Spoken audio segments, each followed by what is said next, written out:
Colonel Aureliano Buendía stood before the firing squad and remembered that distant afternoon when his father took him to discover ice. This is how Gabriel García Márquez's magical masterpiece begins a story that unites past and future, life and death, in a single sentence. Welcome to the dusty streets of Macondo, where time is not a straight line but a circle. Here, the dead speak, yellow flowers fall from the sky, and a century of solitude gathers in the destiny of one family. This video will take you through the generations-long story of the Buendía family through revolutions, forbidden loves, unforgettable tragedies, and into the heart of magical realism. When Gabriel García Márquez's 100 Years of Solitude, Cien Años de Soledad, was first published in 1967, it became a turning point not only for Latin American literature but for world literature as a whole. The novel is regarded as one of the finest examples of magical realism. Márquez masterfully condenses the history of Colombia and Latin America, its post-colonial traumas, modernization struggles, and collective memory into the story of a single family, the Buendías. Their town, Macondo, is not merely a settlement but a microcosm representing the very soul of Latin America. The novel is built on historical cyclicality. Names repeat within the family: José Arcadio, Aureliano, Amaranta. Destinies repeat. Mistakes are made again and again. This is one of the novel's core themes: solitude. Solitude here is not only an individual feeling but a social fate. Every character is trapped in their own inner solitude. The family continually replays its own past, and Macondo continually experiences historical disasters in a cyclical manner.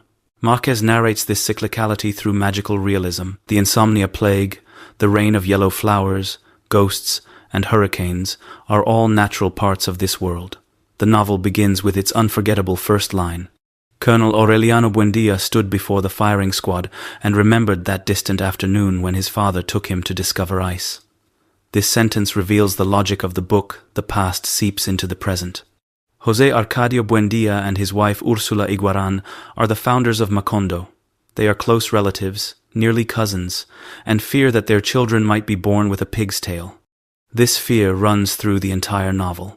After José Arcadio kills Prudencio Aguilar in a duel, the man's ghost haunts them, prompting him to take his family and found a new settlement. Thus, Macondo is born a dreamy, isolated town by the river. José Arcadio Buendía is intelligent but obsessive. He spends his time performing alchemy experiments, searching for gold with magnets, and inventing strange contraptions. The gypsies, especially Melquiades, bring him discoveries: magnifying glasses, compasses, alchemy books, and finally, ice. Melquiades becomes one of the most magical figures in the novel. He dies and returns, vanishes and reappears. José Arcadio Buendía's curiosity gradually drives him to madness. He ends his days tied to a tree. Úrsula is the true pillar of the family, hardworking. She raises the children and works for the development of Macondo. Thanks to her efforts, the family lasts for a century. José Arcadio Buendía's children bring the first great dramas of the novel. The eldest son, José Arcadio, is the town's strongest and boldest child. A girl named Rebecca, whose origins are unclear, arrives at their home. She is said to be a distant relative of the Buendías. As a child, Rebecca eats only earth, a strange habit that defines her character. Meanwhile, the insomnia plague breaks out in Macondo. People cannot sleep and then lose their memories. They start labeling everything. The cow gives milk. The door opens and closes. This catastrophe of forgetfulness ends only with a potion brought by Melquiades.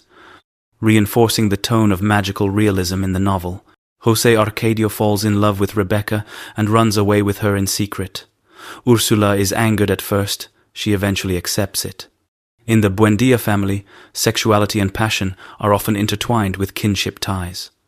The other brother, Aureliano, is introverted and quiet, with deep eyes. He is the first in a chain of Aurelianos who will be repeated throughout the novel, and he will become a revolutionary leader.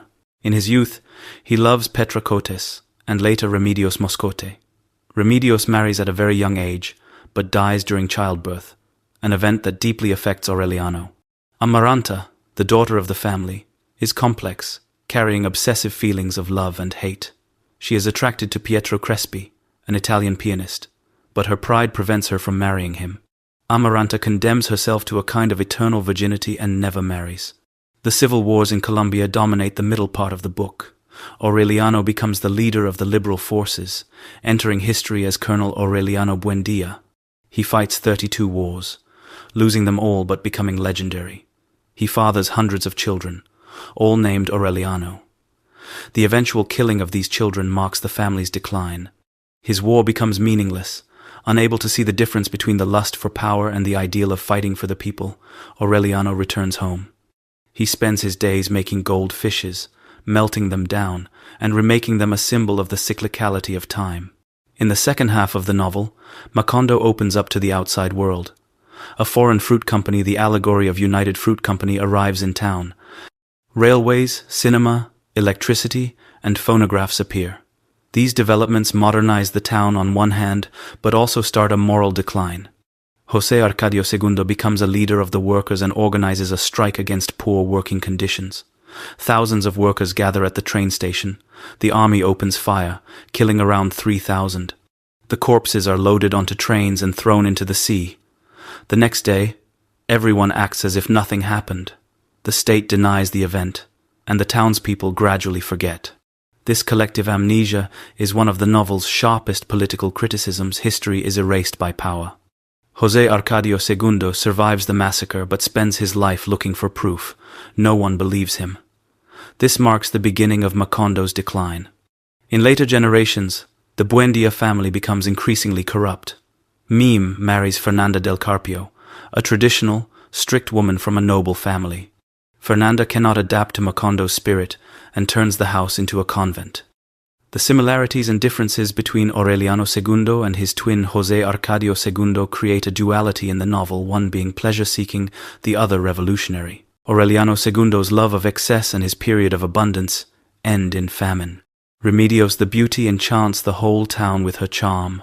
Her presence is so magical and pure that one day she ascends into the sky with a sheet and disappears, one of the novel's most famous magical realism scenes. The final sections of the novel revolve around Aureliano Buendía, the last representative of the family. He begins to decipher Melquiades's mysterious manuscripts, which turn out to be a prophecy recounting everything that has happened to the Buendía family and Macondo, even their future. He realizes that destiny is already written and that everything is inevitable. Eventually, Aureliano sleeps with the woman he loves, his aunt's daughter, and they have a child. When the child is born, the family's long-feared prophecy comes true. The child has a pig's tail. Ursula's ancient fear becomes reality. The child is eaten by ants.